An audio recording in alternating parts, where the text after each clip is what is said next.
Le 15 septembre 2020, dans les marais salants de la Camargue, un garde forestier fait une découverte qui glacera le sang de toute la région. Un python birman de 4 mètres, trouvé mort près des étangs de Vacarès, présente une déformation inhabituelle de l'abdomen. Lorsque les vétérinaires l'examinent, ils découvrent une masse compacte dans son estomac.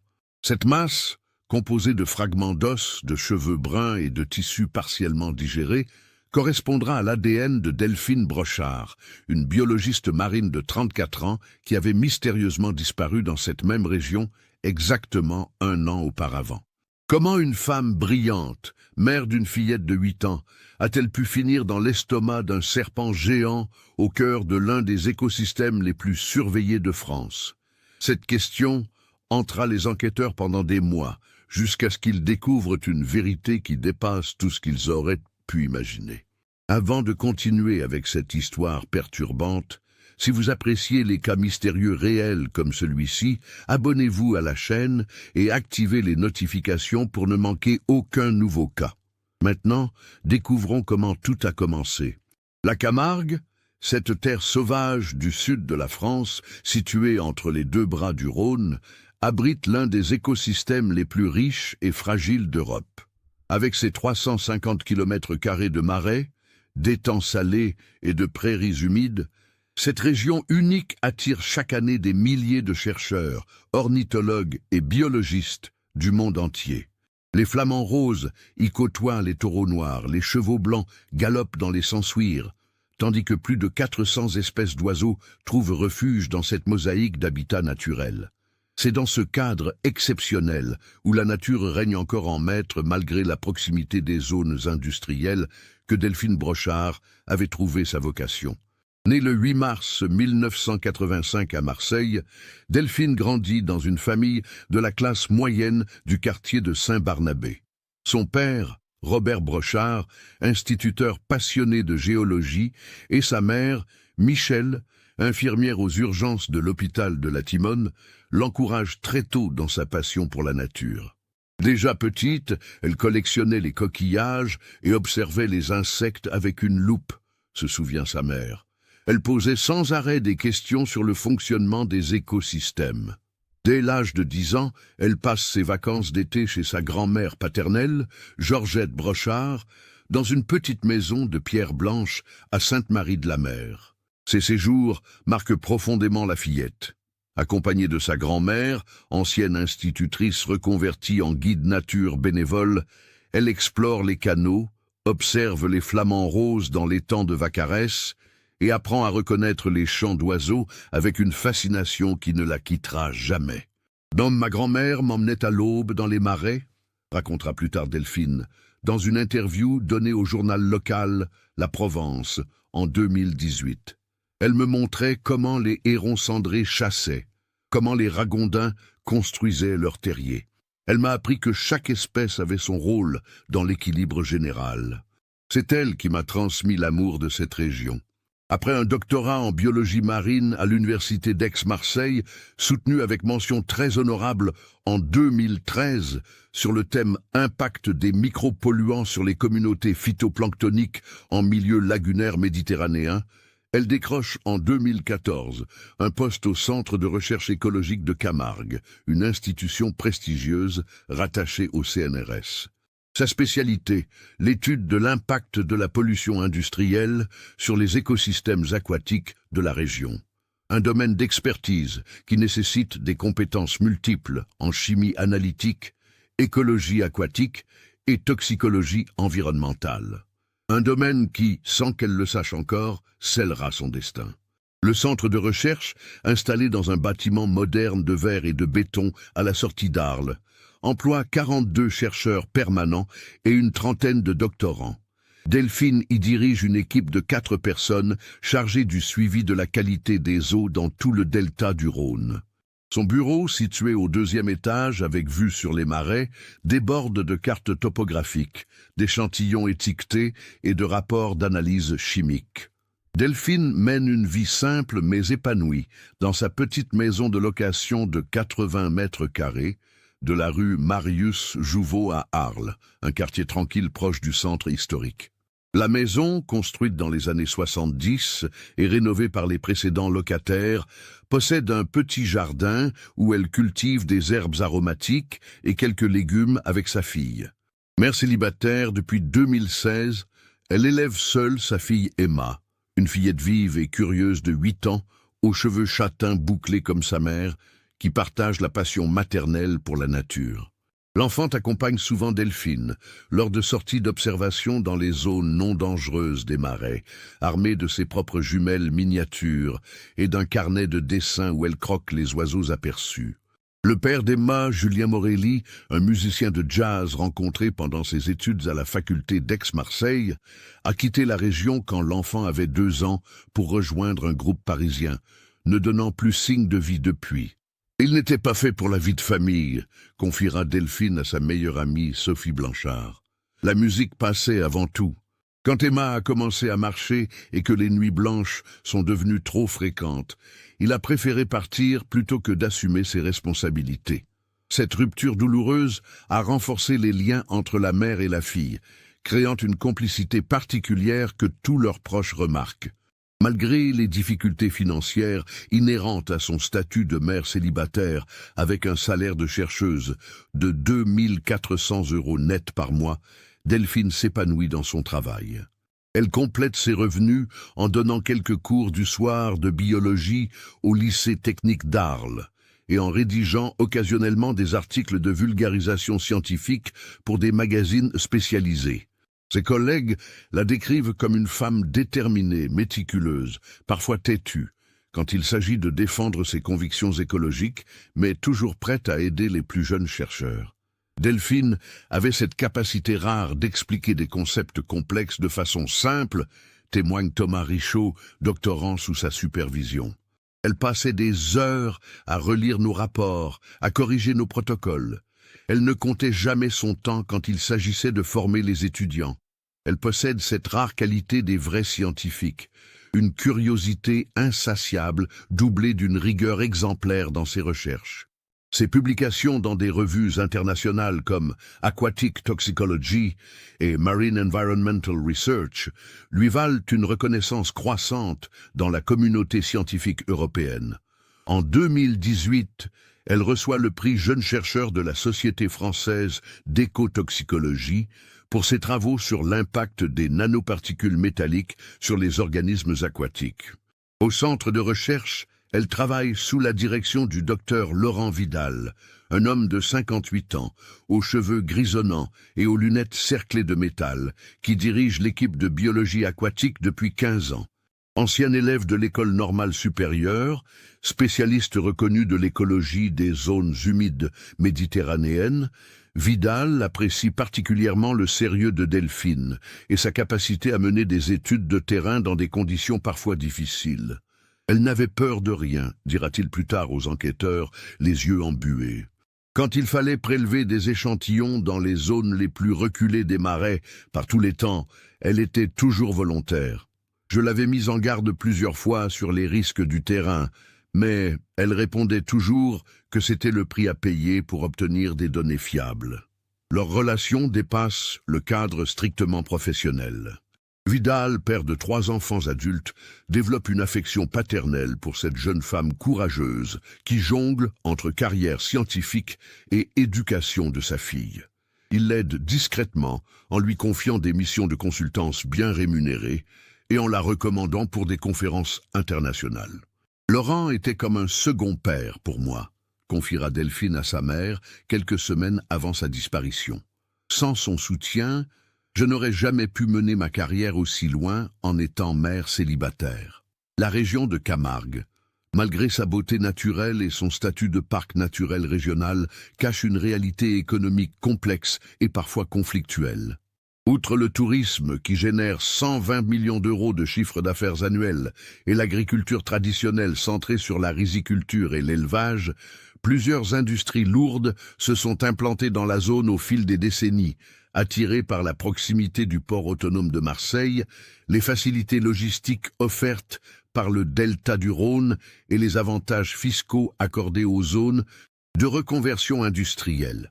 Parmi ces entreprises, on compte 3 raffineries de pétrole, 2 complexes pétrochimiques, une usine de production d'aluminium, plusieurs entreprises chimiques spécialisées dans les colorants et les additifs industriels, ainsi qu'une dizaine d'entreprises de traitement et recyclage des déchets industriels. Cette concentration industrielle, unique en France dans un environnement aussi sensible écologiquement, génère chaque année plus de 15 000 emplois directs et indirects, mais pose des défis environnementaux considérables. Les relations entre industriels et écologistes sont tendues depuis des décennies. Plusieurs incidents de pollution ont marqué l'histoire récente de la région. En 2004, un déversement accidentel de solvants chlorés avait provoqué la mort de milliers de poissons dans l'étang de Berre. En 2011, une fuite de mercure dans une usine de traitement avait nécessité l'évacuation temporaire de 2 villages. En 2015, des rejets illégaux de métaux lourds avaient été découverts dans 3 entreprises, entraînant des amendes de plusieurs millions d'euros. Cette cohabitation difficile entre industrie et nature constitue le cœur des recherches de Delphine depuis son arrivée au centre. Depuis 2015, elle mène une étude longitudinale d'envergure sur l'impact des rejets industriels sur la faune aquatique locale, financée par une subvention européenne de 400 000 € étalée sur 5 ans. Cette recherche, baptisée Programme Delta, détection des effets à long terme de la pollution aquatique, implique le suivi mensuel de 52 sites répartis dans tout l'écosystème camarguais. Ces rapports trimestriels, publiés régulièrement dans des revues scientifiques internationales et transmis aux autorités préfectorales, documentent avec précision les variations de qualité de l'eau et leurs conséquences sur la biodiversité. Grâce à des techniques d'analyse de pointe, elle peut détecter des concentrations infimes de polluants et observer leurs effets sur la reproduction, la croissance et le comportement des espèces aquatiques. Ces découvertes sont parfois inquiétantes. Diminution de la fertilité chez certaines espèces de poissons, malformations embryonnaires chez les amphibiens, accumulation de métaux lourds dans la chaîne alimentaire. Ces données scientifiques rigoureuses en font une experte respectée, mais aussi une observatrice gênante pour certains acteurs économiques locaux. C'est dans ce contexte particulièrement tendu que commence notre histoire, au début de l'année 2019. Delphine vient de terminer une série de prélèvements hivernaux qui révèlent des anomalies inquiétantes dans plusieurs secteurs sensibles des marais. Les taux de métaux lourds dans l'eau ont augmenté de façon significative depuis l'automne 2018, avec des pics de concentration de plomb et mercure dépassant de 300% les normes européennes dans certaines zones. Plus alarmante encore, elle observe une mortalité anormale chez certaines espèces de poissons et d'oiseaux aquatiques. Les aigrettes garzettes présentent des symptômes de saturnisme. Les carpes des étangs développent des tumeurs cutanées. Les larves de libellules accusent un retard de développement dramatique. Ces observations l'amènent à intensifier ses investigations. Elle multiplie les prélèvements nocturnes, équipés d'un matériel de détection sophistiqué prêté par l'Université de Montpellier. C'est lors de ces missions en solitaire qu'elle commence à soupçonner l'existence de rejets industriels non déclarés, effectués la nuit pour échapper aux contrôles officiels. Dans ses notes personnelles de février 2019, retrouvées plus tard dans son ordinateur, elle écrit « Les niveaux de pollution que j'observe ne peuvent pas s'expliquer par les rejets autorisés. Il y a forcément des déversements clandestins. Je dois identifier les responsables et rassembler des preuves irréfutables. » Le matin du 14 septembre 2019, Delphine se lève comme à son habitude à 6h30 précise, réveillée par le carillon de son réveil vintage posé sur la table de chevet en bois flotté qu'elle a fabriqué elle-même. Emma dort encore profondément dans sa chambre décorée de posters d'animaux marins, serrant contre elle sa peluche préférée, un flamand rose-rose baptisé Nestor. Delphine prépare méthodiquement son équipement de terrain dans la cuisine de leur petite maison. pH-mètre portable, flacon stérilisé pour prélèvement, appareil photo étanche, carnet de notes plastifié, trousse de premier secours, thermos de café et sandwich pour la journée. Comme chaque vendredi depuis la rentrée scolaire, elle doit emmener sa fille chez sa mère à Marseille avant de partir pour ses recherches du week-end. Cette routine hebdomadaire s'est installée naturellement. Emma passe le week-end chez ses grands-parents marseillais pendant que Delphine effectue ses missions de terrain les plus longues et potentiellement dangereuses. « Maman, tu vas encore dans les marais aujourd'hui ?» demande Emma en bâillant, apparaissant dans l'encadrement de la porte de cuisine en pyjama orné de dauphin, ses cheveux bouclés ébouriffés par la nuit. Delphine sourit tendrement en préparant le petit déjeuner habituel. Chocolat chaud pour Emma, café noir pour elle, tartine de confiture d'abricot maison. « Oui, ma puce. Maman doit aller voir comment vont les poissons et les oiseaux dans la zone Delta 7. Tu sais comme c'est important de surveiller leur santé pour protéger leur environnement. » Emma hoche la tête avec sérieux. À 8 ans, elle comprend déjà l'importance du travail de sa mère et en tire une fierté évidente. « Tu vas prendre des photos des flamands ?» demande-t-elle en croquant dans sa tartine. « Si j'en vois, je les photographierai pour toi, » promet Delphine en ébouriffant les boucles de sa fille. « Et je te raconterai tout dimanche soir en rentrant. » À 8 heures précises, elles prennent la route vers Marseille, dans la vieille Renault Clio bleu marine de Delphine, une voiture de 2008 achetée d'occasion qui affiche 175 000 km au compteur, mais roule encore parfaitement. Le trajet matinal de 70 km sur l'autoroute A54 se déroule normalement, Emma bavardant joyeusement de sa semaine d'école primaire Jean Jaurès, de sa maîtresse Madame Fernandez qu'elle adore, de son projet d'exposer sur les dauphins et de ses projets pour le week-end chez sa grand-mère. Visite du Muséum d'histoire naturelle, promenade au Vieux-Port, préparation de cookies aux pépites de chocolat. Grand-mère Michel a dit qu'on irait voir l'exposition sur les requins au musée, raconte Emma avec enthousiasme, les yeux brillants. Et elle m'a promis qu'on ferait de la pâtisserie dimanche matin. Tu crois qu'on peut ramener des cookies pour ton bureau? Delphine rit affectueusement. Tes cookies font toujours plaisir à mes collègues. Sophie m'en réclame à chaque fois. Delphine dépose sa fille chez ses parents vers 9h45 dans leur pavillon de la rue des Pins, dans le 13e arrondissement. Michel et Robert Brochard, maintenant retraités depuis 3 ans, accueillent leur petite fille avec l'affection débordante des grands-parents. « Tu fais attention à toi dans ces marais », recommande anxieusement Michel, en embrassant sa fille. « Je n'aime pas savoir que tu y vas seule. » Delphine rassure sa mère comme chaque semaine. « Maman, j'ai 15 ans d'expérience de terrain. Je connais tous les dangers et je prends toutes les précautions. » Selon les données de son téléphone portable, relevées plus tard par la police technique, Delphine arrive sur son premier site d'études vers 11h15. Il s'agit d'un secteur isolé des marais, accessible uniquement par un chemin de terre situé à environ 8 km au nord-est de Sainte-Marie-de-la-Mer. Cette zone, répertoriée dans ses notes sous le code site Delta 7, fait l'objet d'un suivi particulier depuis plusieurs mois en raison d'anomalies détectées dans la qualité de l'eau. Marie Castillon, une guide naturaliste qui connaît bien la région, croise Delphine vers 11h45 près du parking improvisé où les chercheurs laissent habituellement leurs véhicules. Elle semblait normale, concentrée comme toujours, témoignera Marie. Elle portait sa combinaison étanche habituelle et son sac à dos rempli de matériel. Nous avons échangé quelques mots sur la météo. Elle m'a dit qu'elle comptait terminer ses prélèvements avant la fin d'après-midi. À 12h30, Delphine envoie un message à sa mère depuis son téléphone portable. « Tout va bien, bonne journée de travail. Bisous à Emma. » Ce sera son dernier signe de vie.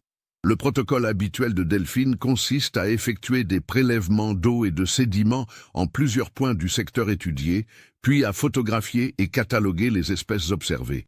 Cette routine, qu'elle maîtrise parfaitement après 5 années de terrain, devrait normalement lui prendre entre 3 et 4 heures pour une zone de cette taille.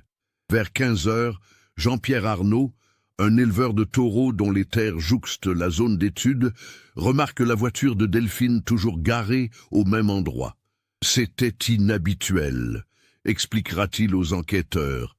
D'habitude, les chercheurs repartent vers 14h, 14h30 maximum. Là, il était déjà 15 heures passées. Intrigué mais pas encore inquiet, Jean-Pierre continue son travail. Vers 17h, En repassant par le même chemin, il constate que la Clio de Delphine n'a pas bougé. Cette fois, l'inquiétude commence à poindre. Il descend de son tracteur et remarque que les portières du véhicule sont verrouillées, les vitres remontées. À l'intérieur, il aperçoit le sac à main de Delphine posé sur le siège passager. Jean-Pierre tente d'appeler à voix haute, scrutant les alentours, mais seul le bruit du vent dans les roseaux lui répond.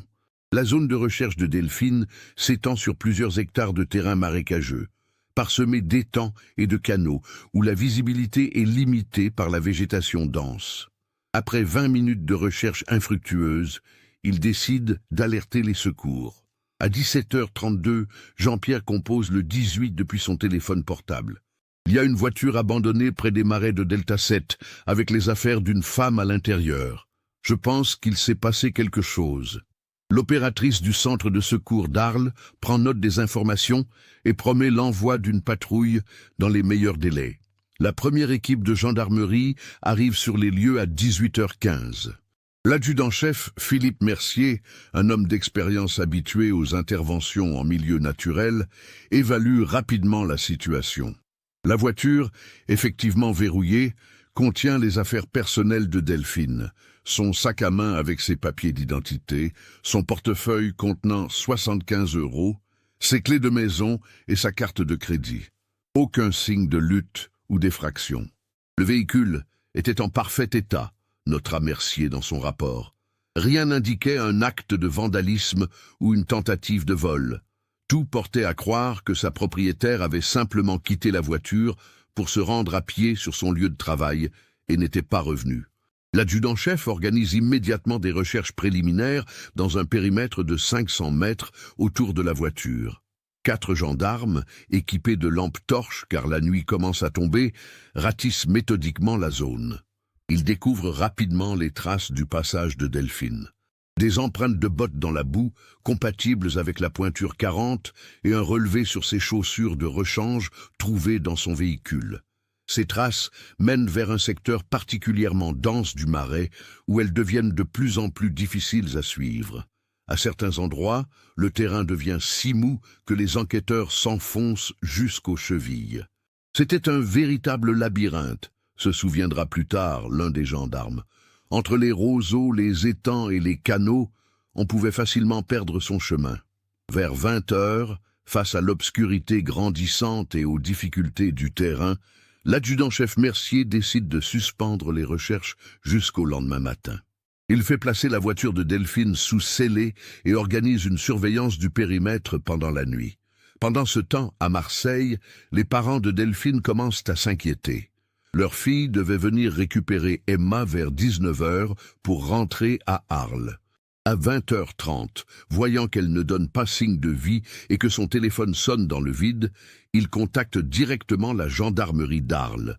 C'est ainsi que l'adjudant-chef Mercier apprend l'identité de la propriétaire de la voiture abandonnée. Delphine Brochard, 34 ans, biologiste marine au centre de recherche écologique de Camargue, mère d'une fillette de 8 ans.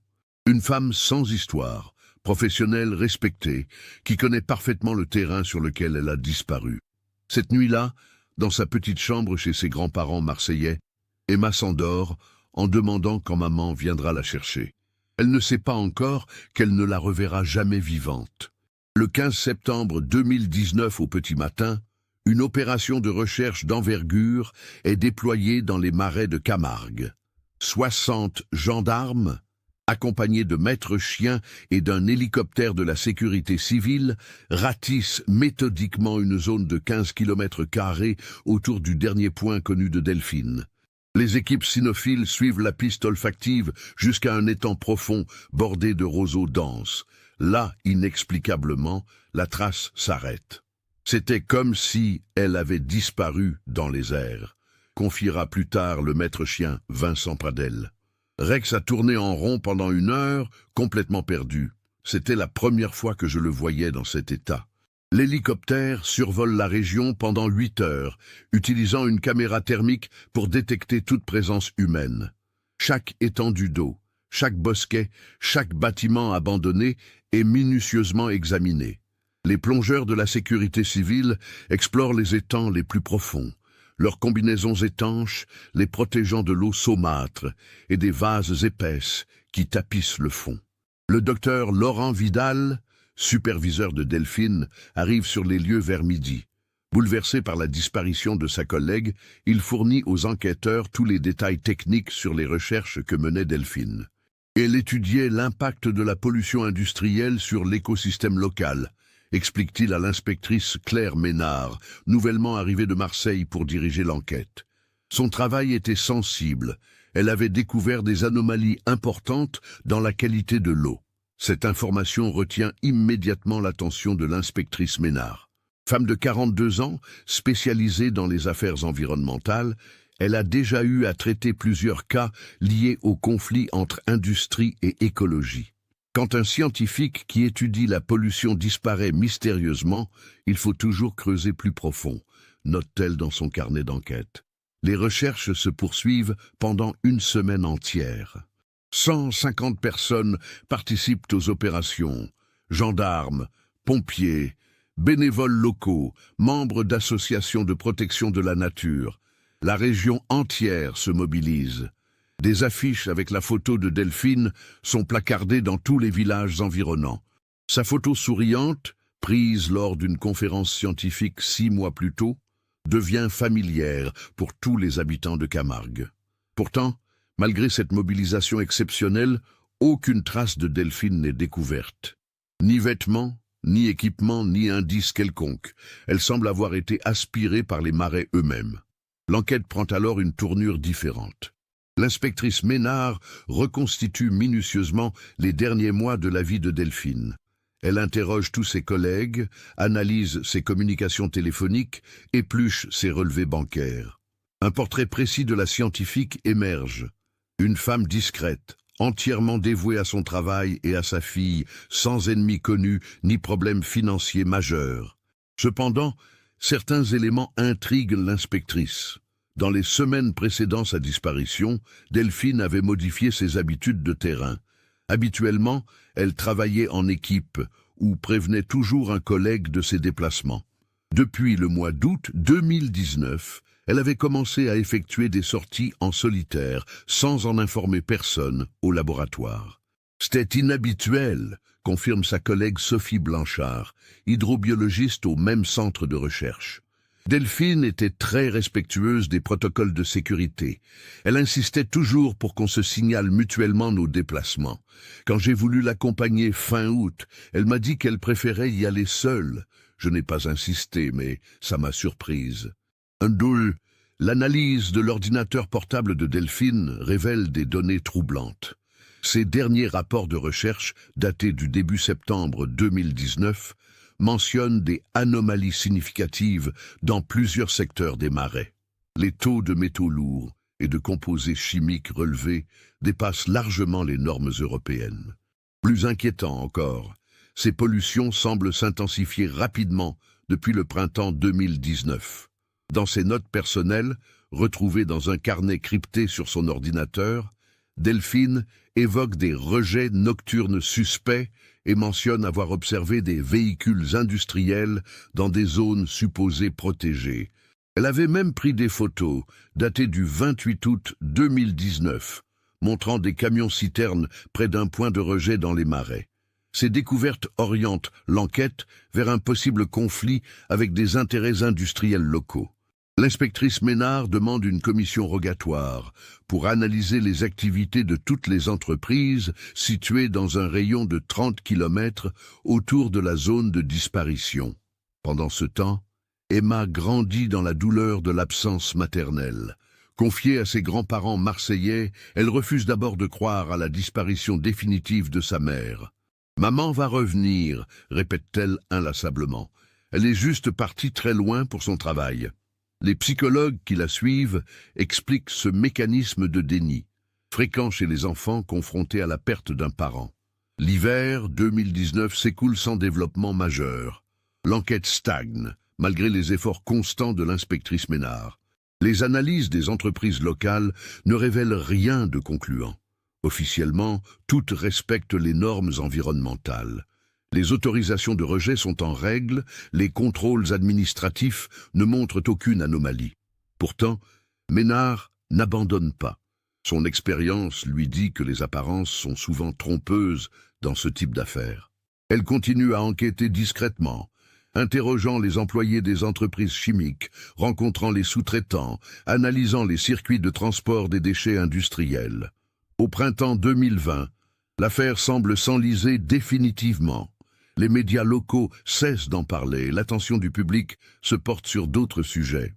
Seuls les proches de Delphine et l'inspectrice Ménard maintiennent l'espoir de découvrir la vérité. C'est dans ce contexte qu'arrive l'été 2020, marqué par un événement climatique qui va tout changer. Août 2020. La Camargue traverse une période de canicule exceptionnelle. Les températures dépassent régulièrement 40 degrés et la région n'a pas reçu de précipitations significatives depuis plus de 6 semaines. Cette sécheresse historique transforme le paysage. Les étangs se réduisent, les marais s'assèchent partiellement, révélant des zones habituellement immergées depuis des décennies. Marc Delacroix, garde du parc naturel régional de Camargue, effectue sa ronde matinale du 15 août 2020 quand il remarque quelque chose d'inhabituel près de l'étang de Galabert. La baisse drastique du niveau d'eau a mis à découvert une langue de terre habituellement submergée, révélant un spectacle pour le moins surprenant. Au début, j'ai pensé que c'était un tronc d'arbre, se souviendra Marc. Avec la sécheresse, on voyait émerger toutes sortes de débris habituellement cachés sous l'eau. Mais quand je me suis approché avec mes jumelles, j'ai réalisé que ce n'était pas du bois. Ce que Marc observe à travers ses jumelles le glace d'effroi. Le corps d'un python birman géant, long d'au moins 4 mètres, gisant sur la rive asséchée. L'animal semble mort depuis plusieurs jours, et son abdomen présente une déformation inquiétante, comme s'il avait ingéré quelque chose de volumineux. Marc alerte immédiatement ses supérieurs hiérarchiques. La présence d'un python birman en Camargue n'est pas totalement surprenante. Ces serpents exotiques, probablement échappés de captivité, ont été signalés à plusieurs reprises dans la région ces dernières années. Cependant, la taille de ce spécimen et l'état de son abdomen justifient une intervention vétérinaire. Le docteur Émilie Roux, vétérinaire spécialisé dans la faune sauvage et habitué à intervenir pour le parc naturel, arrive sur les lieux vers 14 heures. Équipée de matériel de protection, elle procède à un examen préliminaire du reptile. La décomposition était déjà avancée à cause de la chaleur, explique-t-elle. Mais ce qui m'a frappé immédiatement, c'était cette masse dans l'estomac. Elle était dure, compacte, et ne ressemblait à rien de ce qu'un python pourrait normalement ingérer dans cette région. Face à cette anomalie, le docteur Roux décide de procéder à une autopsie complète dans son laboratoire de Montpellier. Le corps du serpent est transporté dans un conteneur réfrigéré et l'opération est programmée pour le lendemain matin. Le 16 août 2020, dans le laboratoire vétérinaire de la faculté de Montpellier, le docteur Roux ouvre délicatement l'abdomen du python. Ce qu'elle découvre dépasse ses craintes les plus sombres. La masse compacte contient des fragments d'os humains, des cheveux bruns, des lambeaux de tissu et des éléments métalliques qui ressemblent à des bijoux partiellement digérés. J'ai tout de suite su qu'il fallait alerter la police, raconte le docteur Roux. En 30 ans de carrière vétérinaire, je n'avais jamais rien vu de tel. Cette masse contenait indiscutablement des restes humains. L'appel au commissariat de Montpellier arrive à 15h45. En moins d'une heure, une équipe de police scientifique se déploie au laboratoire vétérinaire. Les restes découverts dans l'estomac du python sont prélevés avec un soin extrême et acheminés vers le laboratoire de médecine légale de Marseille pour analyses approfondies. L'inspectrice Claire Ménard, toujours en charge de l'enquête sur la disparition de Delphine Brochard, est prévenue dans la soirée. Quand elle apprend qu'un python a été découvert avec des restes humains dans l'estomac, exactement dans la région où Delphine a disparu 11 mois plus tôt, son sang ne fait qu'un tour. J'ai immédiatement pensé à Delphine, confie-t-elle. Un python géant, des restes humains, dans les marais de Camargue. Il y avait trop de coïncidences pour que ce soit un hasard. Mais j'essayais de garder mon objectivité scientifique. Il fallait attendre les résultats ADN avant de tirer des conclusions. Les analyses ADN prennent 3 jours. 3 jours pendant lesquels l'inspectrice Ménard ne dort quasiment pas, retournant sans cesse dans sa tête tous les éléments de l'enquête Brochard. Si les restes appartiennent effectivement à Delphine, cela changerait complètement la nature de l'affaire. Comment une biologiste experte de son environnement a-t-elle pu être tuée et dévorée par un serpent géant? Le 19 août 2020, à 11 heures du matin, le laboratoire de médecine légale de Marseille rend son verdict. L'ADN extrait des restes trouvés dans l'estomac du python correspond parfaitement à celui de Delphine Brochard. Les cheveux, les fragments d'os et les tissus organiques appartiennent sans aucun doute possible à la biologiste disparue 11 mois plus tôt. Cette confirmation transforme immédiatement l'enquête. Ce qui était traité comme une disparition inquiétante devient officiellement une affaire criminelle. L'inspectrice Ménard obtient le renfort de l'équipe spécialisée dans les homicides de la Direction régionale de police judiciaire de Marseille. Le commissaire Jean-Marc Barthélemy, chef de la brigade criminelle, prend la codirection de l'enquête. Homme d'expérience de 54 ans, il a déjà traité plusieurs affaires d'homicide liées à des conflits environnementaux. Le fait que la victime soit une scientifique qui étudiait la pollution industrielle nous oriente vers des pistes précises, déclare-t-il lors de la première réunion d'enquête. L'analyse médico-légale des restes révèle des détails troublants. Selon le rapport du docteur Patricia Lemoine, médecin légiste, les os montrent des traces de traumatisme ante-mortem. Et plusieurs côtes présentent des fractures récentes, compatibles avec des coups violents portés peu avant le décès, note-t-elle. Ces blessures excluent totalement l'hypothèse d'un accident. Nous sommes face à un homicide. Plus troublant encore, l'analyse des vêtements retrouvés révèle des traces de produits chimiques industriels. Les lambeaux de combinaisons étanches portent des résidus de composés chimiques spécifiques utilisés dans le traitement des eaux industrielles. Ces substances ne se trouvent pas naturellement dans l'environnement, précise l'expert chimiste François Dubois. Elles proviennent forcément d'une activité industrielle. L'enquête se resserre autour des entreprises locales. L'inspectrice Ménard et le commissaire Barthélemy épluchent minutieusement les dossiers de toutes les sociétés chimiques implantées dans un rayon de 50 km autour du lieu de découverte du python. Une entreprise retient particulièrement leur attention.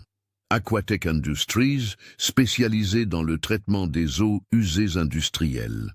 Installée depuis 2016 dans la zone industrielle de Port-Saint-Louis-du-Rhône, cette société traite les effluents de plusieurs usines chimiques de la région avant de les rejeter dans le milieu naturel. Les investigations révèlent que Delphine avait effectué plusieurs prélèvements en aval des points de rejet d'Aquatech au cours de l'été 2019. Ces rapports mentionnaient des anomalies préoccupantes dans la composition chimique de l'eau à ces endroits précis. Jean-Luc Cartier, directeur général d'Aquatech Industries, accepte de recevoir les enquêteurs dans son bureau le 23 août 2020. Homme de 48 ans, diplômé d'une école de commerce parisienne, il dirige l'entreprise familiale depuis la mort de son père en 2015. Nous respectons scrupuleusement toutes les normes environnementales, affirme-t-il aux enquêteurs. Nos installations sont contrôlées régulièrement par les services de l'État.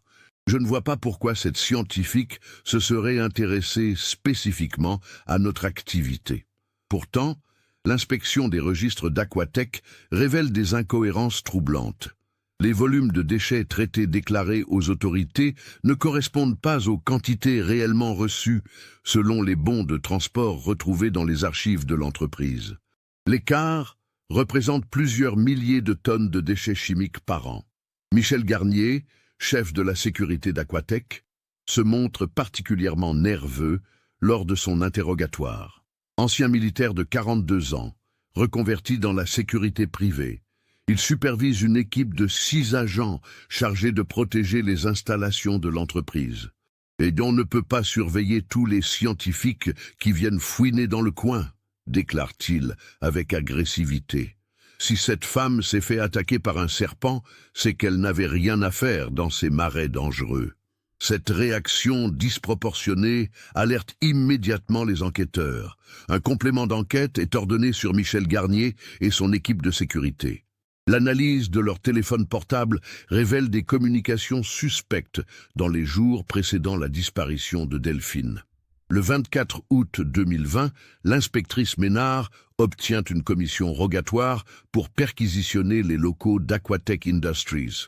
Cette perquisition, menée à l'aube par 20 policiers, accompagnés d'experts en environnement, révèle une réalité terrifiante, cachée derrière la façade respectable de l'entreprise.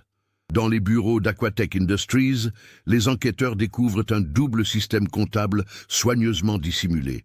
Pendant que les registres officiels déclarent le traitement de déchets chimiques classiques, un second registre, caché dans un coffre-fort, révèle la réception régulière de déchets hautement toxiques en provenance d'Italie et d'Espagne. Nous avons trouvé les preuves d'un trafic international de déchets dangereux, explique l'inspectrice Ménard au commissaire Barthélémy. Aquatech recevait des produits interdits en Europe, les mélangeait avec des déchets légaux, puis les déversait directement dans les marais sans traitement approprié. L'analyse des documents comptables révèle que ce trafic génère des profits considérables, plus de 2 millions d'euros par an de bénéfices illégaux. Jean-Luc Cartier facture le traitement réglementaire aux entreprises clientes, mais se contente de diluer les déchets toxiques dans l'eau des marais, économisant ainsi les coûts de traitement appropriés. Michel Garnier et son équipe de sécurité sont chargés de surveiller les opérations nocturnes de déversement. Les téléphones portables saisis révèlent des messages cryptés confirmant ces activités illégales. Livraison Delta prévue mardi 2h, lit-on dans un message du 10 septembre 2019. Prévoir équipe complète pour évacuation rapide. Face à ces preuves accablantes, Jean-Luc Cartier craque lors de sa garde à vue. Enfermé dans une cellule du commissariat de Marseille depuis 48 heures, il finit par avouer son implication dans le trafic de déchets toxiques. Mais il nie catégoriquement tout lien avec la mort de Delphine Brochard. Oui, nous déversions des produits non traités dans les marais, admet-il en présence de son avocat. Mais nous n'avons jamais tué personne. Cette scientifique n'était qu'une gêne pour nos affaires, rien de plus. L'inspectrice Ménard n'est pas convaincue par cette version. L'analyse des téléphones de l'équipe de sécurité révèle des communications suspectes datées du 14 septembre 2019, jour exact de la disparition de Delphine. À 23h15, Michel Garnier envoie un message à Jean-Luc Cartier. Problème réglé. Site sécurisé pour demain. Confronté à ce message, Michel Garnier maintient d'abord son innocence. Ancien parachutiste, habitué aux interrogatoires, il reste impassible pendant les premières heures de garde à vue. Mais quand l'inspectrice Ménard lui révèle que l'ADN de Delphine a été retrouvé dans l'estomac du python, son visage se décompose. « Vous ne comprenez pas », murmure-t-il finalement. « Elle nous avait vus, elle avait tout photographié. Elle allait détruire l'entreprise, faire licencier 50 personnes. Nous n'avions pas le choix. » La confession de Michel Garnier, enregistrée dans la salle d'interrogatoire numéro 3 du commissariat de Marseille le 27 août 2020, révèle l'horrible vérité sur les dernières heures de Delphine Brochard. Le 14 septembre 2019, vers 15h, Delphine effectue ses prélèvements habituels dans la zone Delta 7 quand elle entend le bruit de moteur. Intriguée, elle se dirige discrètement vers la source du bruit et découvre 3 camions-citernes d'Aquatech en train de déverser directement leur contenu dans un bras mort du marais. Saisie par l'ampleur de la pollution qu'elle observe, Delphine sort son appareil photo et documente méthodiquement l'opération illégale. Elle photographie les plaques d'immatriculation, les visages des responsables, les points de déversement. Ces photos, qui auraient constitué des preuves accablantes contre l'entreprise, scellent son destin. Michel Garnier, qui supervise personnellement cette opération particulièrement risquée, aperçoit le reflet de l'objectif de l'appareil photo dans les roseaux. « J'ai tout de suite compris qu'on était grillé », avoue-t-il aux enquêteurs. Cette femme avait tout vu, tout photographié. Si elle parlait, c'était la prison pour nous tous, et la ruine de l'entreprise. Accompagné de 2 de ses hommes, Garnier se lance à la poursuite de Delphine dans les marais. La biologiste, qui connaît parfaitement le terrain, tente de leur échapper en empruntant les sentiers les plus difficiles. Mais ses poursuivants équipés de talkies-walkies, coordonnent leurs traques et finissent par l'encercler près d'un étang isolé. « Elle nous a supplié de la laisser partir », poursuit Garnier, les larmes aux yeux. Elle disait qu'elle avait une petite fille, qu'elle ne dirait rien si on arrêtait la pollution. Mais c'était trop tard. On ne pouvait pas lui faire confiance. La confrontation dégénère rapidement. Delphine tente de s'enfuir en courant vers l'étang, espérant peut-être traverser à la nage. Garnier la rattrape et dans la lutte qui s'ensuit, la frappe violemment avec une barre de fer qu'il portait pour sonder la profondeur des points de déversement. « Je n'ai pas voulu la tuer », sanglote-t-il. Mais elle se débattait, elle criait. Les coups sont partis tout seuls. Quand elle s'est effondrée, j'ai réalisé ce que j'avais fait. Delphine Brochard meurt ainsi au bord de l'étang qu'elle étudiait pour protéger son écosystème, tuée par ceux-là même qui le détruisaient. Son appareil photo, contenant les preuves de la pollution industrielle, tombe dans l'eau boueuse et s'enfonce dans la vase. Face au cadavre, Garnier et ses complices paniquent. Ils ne peuvent pas laisser le corps sur place, au risque qu'il soit découvert rapidement par les équipes de recherche. Ils décident alors de le dissimuler dans la partie la plus reculée des marais, là où la végétation est si dense qu'elle décourage toute exploration.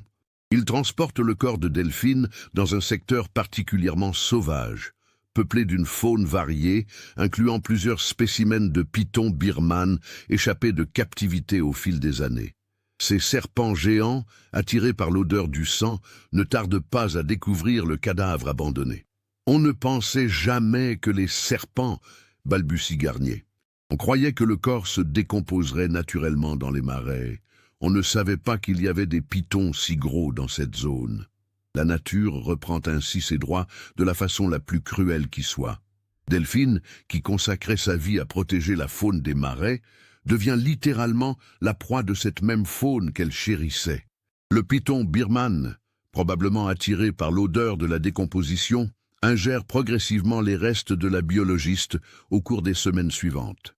Les aveux de Michel Garnier permettent de reconstituer entièrement les circonstances de la mort de Delphine Brochard. Le 29 août 2020, Jean-Luc Cartier et Michel Garnier sont mis en examen pour homicide volontaire et trafic de déchets dangereux. 3 autres employés d'Aquatech, présents lors de l'opération de déversement du 14 septembre, sont également inculpés pour complicité. L'entreprise Aquatech Industries est placée en liquidation judiciaire. Les autorités environnementales estiment que plus de 15 000 tonnes de déchets toxiques ont été illégalement déversés dans les marais de Camargue entre 2016 et 2019, causant des dégâts écologiques considérables.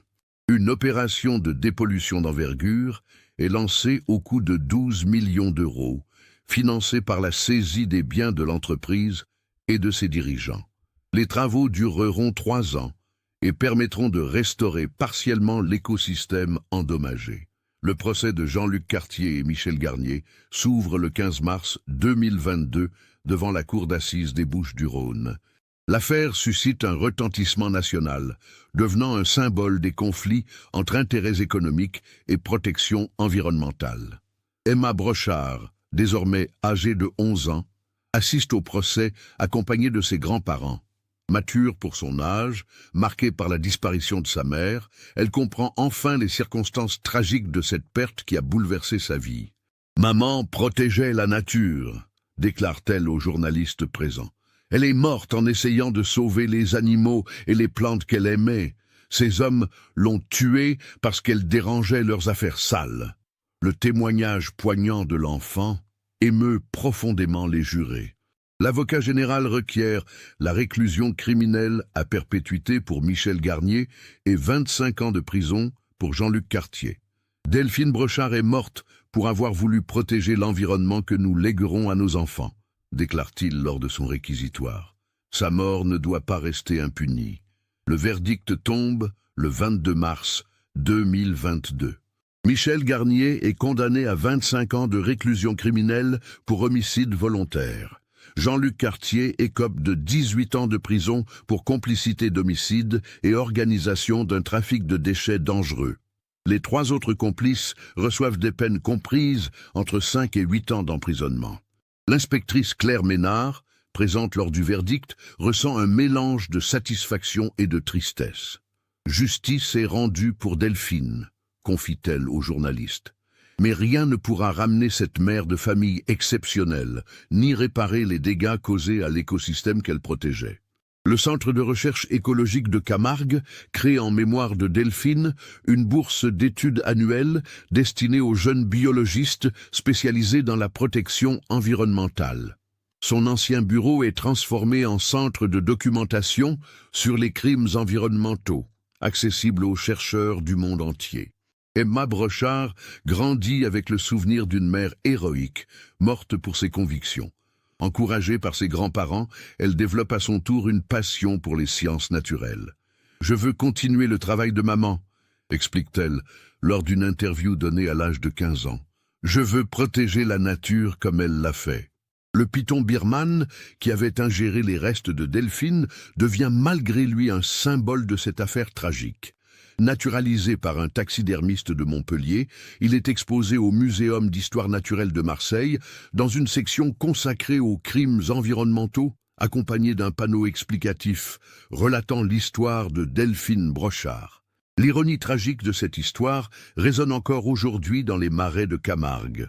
Delphine, qui consacrait sa vie à étudier et protéger la faune locale, a fini par nourrir littéralement cette même faune qu'elle chérissait. Sa mort illustre de façon saisissante les dangers auxquels s'exposent ceux qui osent défier les intérêts économiques au nom de la protection environnementale.